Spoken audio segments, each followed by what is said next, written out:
It's another great week. We want to make the most of it. And of course, we want to use this week to set up the rest of the year and the rest of next year.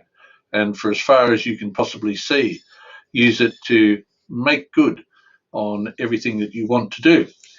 And today I'm taking the subject of our conversation from our business wisdom cards again. You can get this box of business wisdom cards from enevergroup.com.au. And what do they contain? These cards are everything that can happen in your business. I put them together based on all the information that I've learned across the years and heard from people that they have difficulty with. Each card covers a particular subject and gives you a few clues on how you might deal with it. So today's card is, and for those of you who have already noticed, of course, there is a box of these cards here with this little fellow. And they're sitting with that little fellow because that's Winston, the keeper of the wisdom. So today's card is hone your mission. Now, why on earth would you want to know what your mission is? Well, subject of this conversation is Monday morning motivation. Why do we need to be motivated? We've got to be motivated in order to go out and do the things that we do. If we're not motivated to do that, we just, what do? Go down to the river and watch the water flow by? Or maybe we sit and watch TV. Either way, we're not going to achieve much in our business if we're doing those exercises, not doing something for our business. So what is it about mission? Through the years, I've helped lots of people identify what their mission really is. What difference does it make? It makes all the difference in the world. If somebody is clear on their mission, they then understand what it is to talk to people, to find out what those people want. It's much easier for someone who's clear on their mission to meet with somebody and learn quickly, can I help this person? Now, the thing about being in business is you have to sell your product or service. Whatever it is, it needs to fit with what the client wants. Many of us try and make our product or service fit what we think the client might need. If that's what we're trying to do, we're making a rod for our back that's not going to help us. If we're really clear on what it is that we do, our mission statement will clearly identify, among other things, who our ideal client is. It will identify what we do, what we provide, what solution we deliver for that particular client. Being able to understand that clearly means that we can then express it clearly. It means that in expressing it clearly, the person we're expressing it to will identify, this is what I need, or alternatively, this is not what I need. Either way, for the person in business wanting to provide their product or service, this is an excellent result. It's an excellent result because you're not wasting time speaking with somebody that there's not going to be any business done.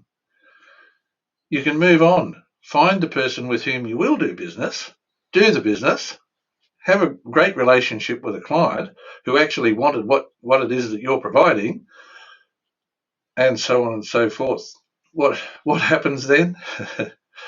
Once you've provided somebody with something that they really, really want, they're happy. Because they're happy, they go and tell other people. Those other people who want the sort of things that you provide will then start approaching you. It changes the dynamic. So many times I see on social media and other places, and I hear it at networking events, people asking, how do I get noticed? How do I get people to come and see me? Well, the very first thing is to understand who you are, what it is that you do. That comes down to your mission statement. Now, a lot of you will have seen mission statements. You go onto the internet, you'll find plenty of them. Most of them will be half a line.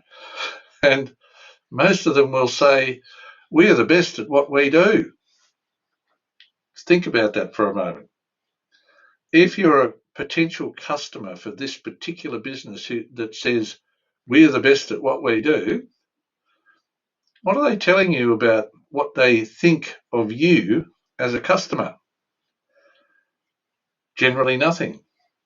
What are they telling you about how they will treat you as a customer? Generally nothing.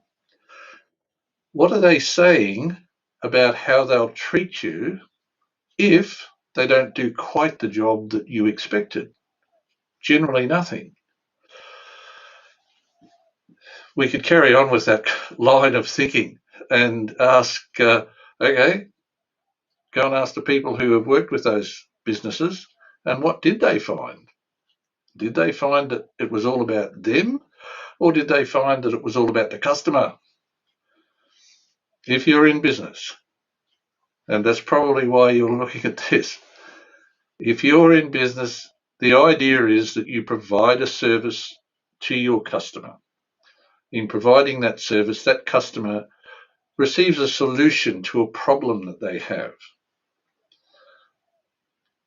If you understand your mission, you can write it down.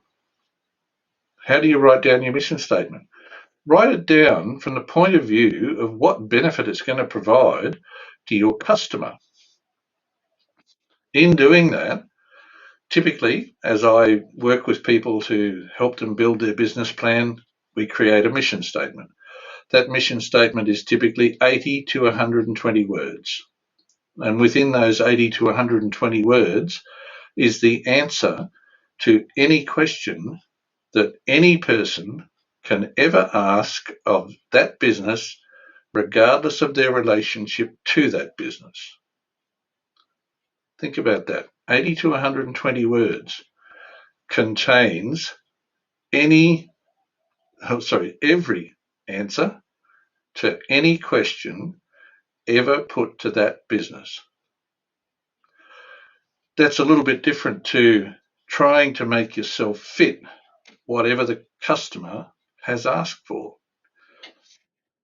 Customers actually don't mind if they turn up at a particular place and find that it's the wrong place. They've actually got a good result. They know they need to look elsewhere.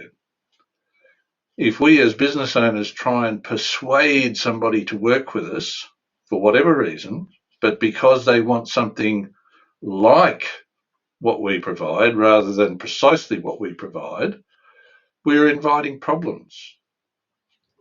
That doesn't help with getting off to a good start. Hone your mission. Have a good look at what it is that you actually do. And most people that I've worked with find that looking at what they've been doing isn't much of a help.